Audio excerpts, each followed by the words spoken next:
लोकसभा निवडणुकीसाठी एका टप्प्याचं मतदान बाकी आहे।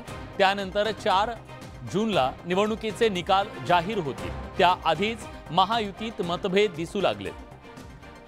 मुंबईत सोमवारी अजित पवारांच्या राष्ट्रवादी काँग्रेसचा मेळावा पार पडला। या मेळाव्यात मंत्री छगन भुजबळांनी विधानसभा निवडणुकांच्या जागा वाटपासाठी आग्रहाची भूमिका घेण्याची मागणी अजित पवारांकडे केली। त्यावर भाजपचे नेते निलेश राणेंनी सवाल उपस्थित केलाय। भाजपचा लहान कार्यकर्ता असलो तरी नेहमी भुजबळांचं का ऐकून घ्यावं? जरांगेंचं आंदोलन सुरू असताना आम्ही त्यांची बाजू घेतली नाही। नेहमी भुजबळ भाजपला डिवचत असतात। युती आघाड्या करून ही भाषा शोभत नाही अशी पोच निलेश राणेंनी केली। आपल्या वक्तव्यामुळे विरोधकांना जर आयतं वातावरण मिळत असेल तर ते योग्य आहे का? महायुतीतले आमचे मित्र आहेत, त्यांना सुद्धा वाईट वाटण्याचं काही कारण नाही। मी जे काही बोललो ते त्यांना फक्त आठवण करून देणारं बोललो।